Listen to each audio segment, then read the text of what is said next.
5 August অভ্যুত্থান পরবর্তী স্বৈরাচারমুক্ত বাংলাদেশে একদিকে শুরু হয় অসাধু চক্রের রাষ্ট্রীয় সম্পদ লুটপাট, অন্যদিকে পতিত আওয়ামী লীগ ছড়ায় সংখ্যালঘু নির্যাতনের গুজব। দেশব্যাপী ছড়ানো হয় আওয়ামী সরকার না থাকলে মন্দিরগুলো ভেঙে ফেলা হবে এবং সংখ্যালঘুদের মারা হবে। এই গুজবের পালে পুরোদমে হাওয়া দেয় ভারতীয় মিডিয়া। একের পর এক ভুয়া নিউজ ও প্রোপাগান্ডার মাধ্যমে উত্তপ্ত করে তোলে পরিস্থিতি। সে সময় রাষ্ট্রের ভঙ্গুর অবস্থায় এবং সংখ্যালঘুদের সুরক্ষায় সবার আগে এগিয়ে আসেন আলেম ওলামা ও মাদ্রাসার ছাত্ররা। দীপ্ত কণ্ঠে দেশের সকল স্তরের আলেম ওলামা ও ইসলামী দলের নেতৃবৃন্দ ঘোষণা দেয়, এদেশে হিন্দু মুসলিম বৌদ্ধ সবাই আমাদের ভাই, সবারই ধর্মীয় স্বাধীনতা ও নিরাপত্তা পাওয়ার অধিকার রয়েছে, যে কোনো মূল্যে সাম্প্রদায়িক সম্প্রীতি বজায় রাখতে হবে। প্রত্যেকের যার যার এলাকার সংখ্যালঘুদের জান মাল, তাদের বাসাবাড়ি, তাদের স্থাপনা এবং উপাসনালয়গুলো যেন সকল প্রকার হামলা, সকল প্রকার আক্রমণ এবং দুষ্ট চক্রের সকল অনাচার থেকে মুক্ত থাকে, নিরাপদে থাকে, বিষয়ে আমাদের প্রত্যেককে সজাগ দৃষ্টি রাখতে হবে। স্বৈরাচারের হাত থেকে বাংলাদেশ নতুন করে স্বাধীন হওয়ার পর বাংলাদেশ বিরোধী আধিপত্যবাদী যে শক্তিগুলো রয়েছে তারা তাদের শেষ যে কয়েকটি অস্ত্র রয়েছে সেগুলো ব্যবহার করে আমাদের দেশকে অস্থিতিশীল করার চেষ্টা করছে।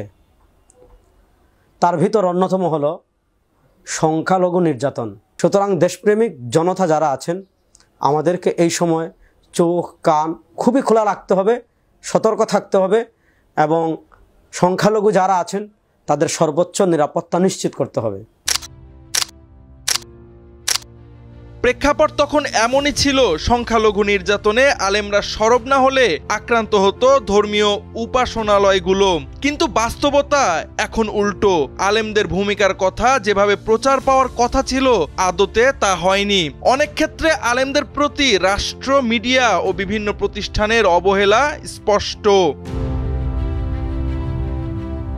সংকটপূর্ণ এ সময় ইসলামী রাজনৈতিক দলগুলো, বিশেষত ইসলামী আন্দোলন, জমিয়ত উলামা ইসলাম, খেলাফত মজলিস ও বাংলাদেশ খেলাফত মজলিস সহ একাধিক বড় মাদ্রাসা ও সংগঠন মাঠে নামেন। অনলাইনে তৈরি করেন জনমত। মন্দির থেকে শুরু করে রাস্তাঘাট ও থানা সহ সরকারি স্থাপনা ও অফিস পাহারা দেন তারা।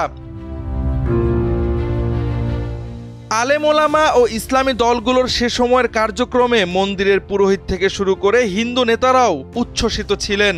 আমরা অত্যন্ত আসলে খুশি। তার কারণ হচ্ছে আমাদের যে গত কয়েকদিন আগে দেশের যে পরিস্থিতি, ভয়ানক পরিস্থিতির মধ্যে আমরা ছিলাম এই পণ্ডিতপাড়া ইস্কন মন্দির নিয়ে।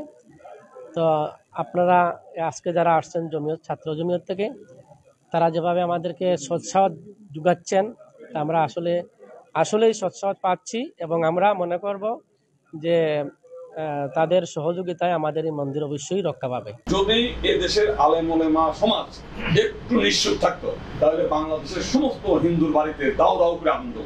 কিন্তু আমরা দেখলাম কি যে 5 তারিখে ঘটনা আধা ঘন্টা 1 ঘন্টা পরেই সমস্ত আলেম সমাজ বলছে যে বাংলাদেশের হিন্দু সমাজের যে সমস্ত মঠ মন্দির যে পাড়া মহল্লায় তোমরা পাহারা দাও। এবং আমরা দেখলাম যে আমাদের ছাত্র মহাদেশের নেতা বলছে যে আমাদের যাওয়ার আগে আপনাদের নেতৃবৃন্দ সেখানে পৌঁছে গেছে। তার মানে কতটা তড়িৎ গতি, আপনাদের যে নেতৃত্ব কতটা গতিশীল, এটা আমরা অভিভূত। শুধু মন্দির ও রাস্তা পাহারা দিয়েই থেমে থাকেননি তারা। পুলিশ ও প্রশাসনহীন দেশে ট্রাফিক নিয়ন্ত্রণ থেকে শুরু করে মানুষের বিভিন্ন প্রয়োজনে পথে পথে দাঁড়িয়ে যান। দেশব্যাপী ব্যাপক আকারে গ্রাফিতি আঁকায়ও রাখেন গুরুত্বপূর্ণ ভূমিকা। স্বাধীনতার সূর্যোদয় থেকে শুরু করে নান্দনিক সব বার্তাবাহক গ্রাফিতি উপহার দেন, যা এদেশের মানুষ আগে কমই দেখেছে। বিশেষ করে ক্যালিগ্রাফি ও ইসলামী ধারার শিল্প মাধ্যমে মাদ্রাসা ছাত্রদের আঁকা গ্রাফিতিগুলো ছিল চোখ ধাঁধানো ও অনবদ্য। ভারত কর্তৃক বাংলাদেশে বন্যা সৃষ্টি করা হলে তখনও রাখেন কার্যকর ভূমিকা। বন্যা আক্রান্ত এলাকার মানুষকে উদ্ধার করা থেকে শুরু করে ত্রাণ কার্যক্রমে রাখেন জোরালো অবদান। অন্তর্বর্তী সরকারের বিগত 1 বছরে যখনই সাম্প্রদায়িক দাঙ্গা সহ কোনো স্পর্শকাতর ইস্যুর মুখোমুখি হয়েছে দেশ, তখনই পরিস্থিতি নিয়ন্ত্রণে সরব ও সক্রিয় ভূমিকা রেখেছেন এদেশের আলেম ওলামা ও মাদ্রাসার ছাত্ররা। উপনিবেশিক কাল থেকে দেশ দশ ও সমাজের প্রয়োজনে এ ভূখণ্ডের আলেম সমাজে নিঃস্বার্থ অংশগ্রহণের যে ঐতিহ্য ছিল ২৪-এর প্রেক্ষাপটে তা এতটুকুও কমেনি, বরং সবসময়ের মতো সবার সঙ্গে সবার আগে দেশ রক্ষার স্বার্থে মাঠে নেমেছেন এদেশের আলেম ও মাদ্রাসার ছাত্ররা। রাষ্ট্রীয় পরিমণ্ডলে আলেমদের অবদান বা কার্যক্রমের স্বীকৃতি না মিললেও দেশপ্রেমের জায়গা থেকে কখনোই কোনো কিছুতে পিছিয়ে থাকেননি তারা। রাজনীতি বিশ্লেষকরা বলছেন সময় এখন আলেমদের কাজের যথাযথ স্বীকৃতি দেওয়ার। ২৪-এর গণ অভ্যুত্থানে তাদের অবদানের কার্যকর স্বীকৃতি হলে তা দেশের জন্যই কল্যাণ বয়ে আনবে।